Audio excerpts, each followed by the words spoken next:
guys, cool blowing way back. I'm Aaron. I'm hungry. We're back with Delicious in Dungeon. Yeah. Where Eric can plan what he wants for lunch. Mm-hmm. Last time, we didn't eat golems, we farmed them. We farmed them and then made some bread with some orcs. That thing that he talked about, crop rotation, that's a real thing. You don't want to be having the same type of crop in the same field year after year after year. It degrades certain minerals. But if you rotate the crops, you can actually have those degraded minerals work for you. Oh, okay. So we plant cabbages in this guy. Yeah. And then next time we plant cabbages in that guy. Yeah. And we'll plant corn. I don't know. I don't know what. Corn, alfalfa, soybeans. What do you get to swap? You just... Like, can I plant cabbage this time, but the next time plant lettuce, or is those too similar? I want to tell you, but it's kind of fun to just watch you guess. You don't know. No, I know. I knew it. I know that the next time... Oh, we're out of time for this intro.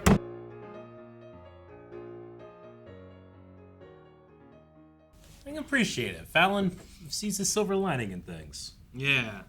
If it wasn't for Fallon getting eaten, we wouldn't have this sorbet.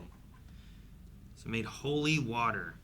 Yeah, and I actually really loved the explanation. I was like, why is it in a jar and like that? Why would that work? But the ghosts are intangible. They can pass through the jar, but they can't pass through the holy water. Sure, so you get to keep using it. Yeah. As opposed to shooting it around and then it's going to hit the walls and now you can't use it anymore, right? That's awesome. I've never thought of something like that. That's so cool. I mean, I like the holy water and squirt guns is pretty good too. Yeah. But this is good. The way he did holy water too was like, he didn't have like a cleric bless it. No. He took water and everything that's been like, this fights evil, from salt to, I don't know, monster pieces. If it's holy, it's a matter of faith, and if he believes he did it, then he did. I guess, yeah. Booze for the gods. Yeah. Salt wards away evil. Fire wards away evil. Yep. No, that was great. They have mentioned the corpse retrievers too. I think I forgot about that a little bit last episode when I was like, they're all dead. What's going to happen? Yeah. You know, but as I was saying, like, people will come down and get them, I assume. Sure. But maybe not if they can't go to the surface. So I don't know. Yeah. And I do like the idea that, like, because they do eat the monsters down here, they have a huge advantage over other parties in that they don't have to resurface. They just keep going down. Yeah. Yeah. That's well, like, we get to see another group, and this, I think, was the farthest they'd ever That's what they traveled, right? Yeah.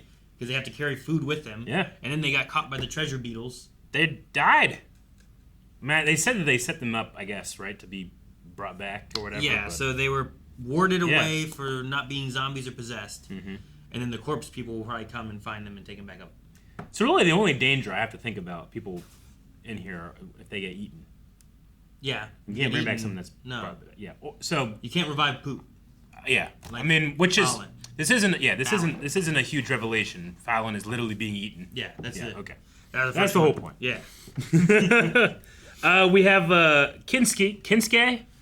The name of his sword The sword. Has some type of danger sense, specifically against bugs. I'm not sure if it's a larger danger sense or not, but the idea that your sword can vibrate when things are going wrong is pretty cool. It's like Bilbo's sword glows blue when orcs are about. Sure, yeah. It's it also shook whenever it had the sorbet near it, but maybe it had the monster slime in it, so that's part of it. I don't know. Maybe. I wonder what sets it off to make it. It also like touched him with its tentacles. Yeah. And then he was like, "Draw my sword." Like it told him. It told him like ready what yourself to do or something. It wasn't just shaking, and he was like, "What's this mean?" It like sent a message almost. Yeah. So I don't know. You said about like, is it a companion? But even it, like he said, like, is it like an ally? Like it's working with me now because it wants to live, right? Like its host before is dead, I guess. Like I said before, like at the very least, it can be the point like when you never drop it because like wraps around your hand. It has tentacles that wrap around your hand to keep you from dropping It's it. like binding a weapon if you're a warlock. That could be cool. Like you imagine like a D&D weapon that's like, it's not like it's gonna get fire damage or any special attack or anything, but one, it can give you like a heads up on like danger when it's like a creature danger. Maybe it's not the like danger thing. Maybe not like a trap that you fall into, but maybe like there's creatures nearby to let you know. Yeah. But also you can never drop the sword. Like I know warlocks can bind a weapon to them, so they never drop it. But I think that also means they can throw it and they can come right back to them too. You imagine having it like it stretches out its tentacles, so it's like Kratos' yeah, that would be nuts. You Yeah, can, holy like, shit, that would be so it cool. comes back at you. Or you can swing it around like a rope dart thing. Yeah. Like that'd be neat. Stab somebody like 15 feet away and then Get over here. That'd be cool. Yeah. I gotta have the dog man D-O-double-G say hot diggity. That was funny. Hot diggity. Hot diggity. Hot diggity. But yeah, the insects to eat. I love the creativity in the show. Yeah. Like it shows me things almost each episode I've never seen before. I really sure, that. But it also kind of like, well, that makes sense. Yeah. Like the golem thing, I wasn't like, well, that seems silly. Yeah. You know, the bugs being treasure. I'm like, well, you know what? What are you gonna hide as in a dungeon? Like your rocks or your treasure, or sure. You know, what options do you have? That's not a bad idea either. You know.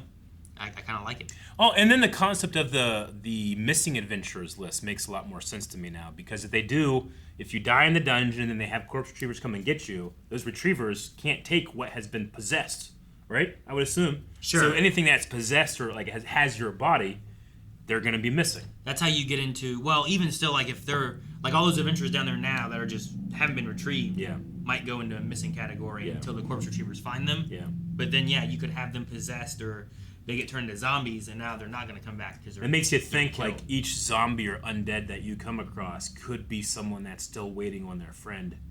Yeah, someone could be like looking for this person. Yeah.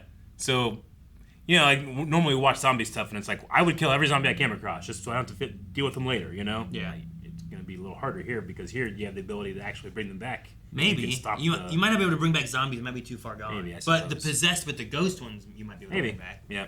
That guy didn't. You're right. That guy didn't seem as rotten as the other one they killed. That was like, look, they had this chest. That's true. Yeah. That one looked like.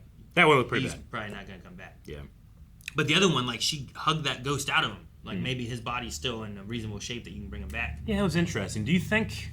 Was there a spell aspect in there, or was it just like, here's a hug? Like maybe the ghosts, having been intangible when it's in ghost form, misses and humans like will die without touch, you know?